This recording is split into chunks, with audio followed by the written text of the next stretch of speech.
Welcome to cooking and gardening. ఈ రోజు నేను చూపించబోయే రెసిపీ వంకాయ ఉల్లికారం అండి। చాలా సింపుల్ గా, చాలా టేస్ట్ గా, చాలా ఫాస్ట్ గా అయితే మనకి రెడీ అయిపోతుంది। ఇది ఎలా ప్రిపేర్ చేసుకోవాలో వీడియోలోకి అయితే వెళ్ళిపోదామండి।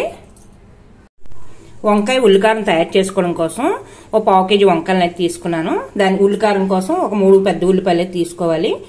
దానికి ఒక 5-6 ఎండుమిర్చి తీసుకోవాలి, కొంచెం ఎక్కువే పడతాయండి ఉల్లికారం కోసం।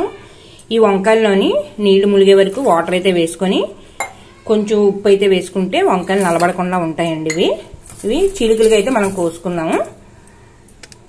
ప్రతి వంకాయని ఇలా 4 భాగాలుగా ఇలా చీల్చుకోవాలండి। మనం ఇందులోకి స్టఫింగ్ అయితే పెడతాం కదా, మనం ఒక్కొక్క వంకాయని ఇలా తీసుకొని లోపల పుచ్చులను అయితే చూసుకొని వంకాయలు అవన్నీ కూడా ఇలాగైతే కట్ చేసుకోవాలి, అన్ని వంకాయలని। ఈ వంకాయలన్నీ కూడా ఇలా ముక్కలుగా అయితే తీసుకున్నాం కదా, మధ్యలో చీలికలుగానా ఈ నల్ల వంకాయలైనా పర్వాలేదు, తెల్ల వంకాయలైనా పర్లేదండి। మనకి లేత వంకాయలు అయితే ఉంటే మన కూర టేస్ట్ అయితే చాలా బాగుంటుందండి। ఇప్పుడు ఇవి మనం నూనెలో అయితే వేయించుకుందాము। ఇప్పుడు పెనం మీద కొంచెం ఆయిల్ అయితే వేసుకోవాలి। ఈ ఆయిల్ వేసుకున్న తర్వాత మనం ఈ వంకాయలన్నీ కోసుకున్నాం కదండి, ఇవన్నీ కూడా ఇందులో పెట్టుకుని బాగా మగ్గనివ్వాలి। ఈ ఆయిల్ పైకి తొల్లకుండా మనం మూత అయితే పెట్టుకోవాలి ఒక 5 నిమిషాలు। ఈ ఆవిరి పైకి తొల్లకుండా ఉంటుందండి మనం ఇలా మూత పెట్టుకోవడం వల్ల। ఈ వంకాయలు మగ్గుతున్నప్పుడే కొంచెం వీటి మీద లైట్ గా సాల్ట్ అయితే వేసుకోండి। మనం లోపల పెడతాం గానీ బయటకైతే సాల్ట్ పట్టుకోదు కదా, అందుకే కొంచెం మనం దీనికి సాల్ట్ అయితే వేసుకొని దాన్ని ఇలా కలపాలండి। వంకాయల్ని మళ్ళీ ఉల్లికారం పెట్టి మనం వేయిస్తాం కాబట్టి కొంచెం మగ్గితే చాలండి। మళ్ళీ ఉల్లికారం పెట్టిన తర్వాత మళ్ళీ ఒక 5 నిమిషాలు అయితే మనం వేయించుకోవాలి, అప్పుడే మనకి టేస్ట్ అయితే చాలా బాగుంటుంది। ఇవి పక్కన పెట్టి మనం ఉల్లికారంకి ఎలా రెడీ చేసుకోవాలో అయితే మీకు చూపిస్తాను।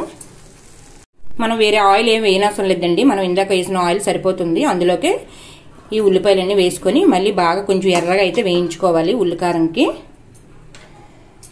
కొంచెం వేయించుకోవాలని టైం పడుతుంది, ఒక 10 నిమిషాలు। మనం ఎప్పుడు ఉల్లిపాయలు వేయించేటప్పుడు కొంచెం సాల్ట్ అయితే వేసుకుంటే ఉల్లిపాయలు అయితే బేగా అయితే వేగిపోతాయండి। మనకి ఒక 10 నిమిషాలు వేగైతే ఒక 5 నిమిషాలు అయితే కలర్ చేంజ్ అయిపోయి ముక్క మెత్తబడిపోతుంది, మనకి పని ఫాస్ట్ గా అయితే అయిపోతుంది। చూడండి ఎంత ఫాస్ట్ గా అయితే మనకి కలర్ అయితే చేంజ్ అయింది ఉల్లిపాయ। ఇందులోకి మనం ఎండుమిర్చి అయితే పెట్టుకున్నాం కదా, ఈ ఎండుమిర్చిని ఇలాగైతే వేసుకొని ఒక 5 నిమిషాలు అయితే వేయించుకుంటే సరిపోతుంది। ఇవి రెండు చల్లారిన తర్వాత మనం మిక్సీలో అయితే ఆడుకోవాలి। ఉల్లికారాన్ని ఇలాగైతే మనం ఆడుకోవాలి, మరీ మెత్తగా కాకుండా కొంచెం కచ్చాపచ్చగా అయితే మనం ఆడుకోవాలండి। మరి మెత్తగా అయితే మనకి ఎండు ఉల్లికారం పెట్టే కూరలోకి ఏదైనా సరే టేస్ట్ అయితే బాగోదండి। అలాగని మెత్త మరీ ఇదిగా కాకుండా చూసుకోండి, ఇలాగా చూసుకొని మనం కర్రీ అయితే ప్రిపేర్ చేసుకోండి। ఈ వంకాయ ఉల్లికారం చల్లారింది కదా మనకి, ఇందులోకి స్టఫ్ చేసుకుందామండి। ఇందులోనే ప్రతి వంకాయలోకి కొంచెం కొంచెం ఉల్లికారం అయితే కొంచెం ఎక్కువ పెట్టుకొని బాగుంటుంది, ఇలా పెట్టుకొని స్టఫ్ చేసుకోవాలి। ఇవి మళ్ళీ స్టవ్ మీద పెట్టి ఒక 5 నిమిషాలు మగ్గిస్తే సరిపోతుందండి। ఇలా ప్రతి కాయ కూడా పెట్టుకోండి।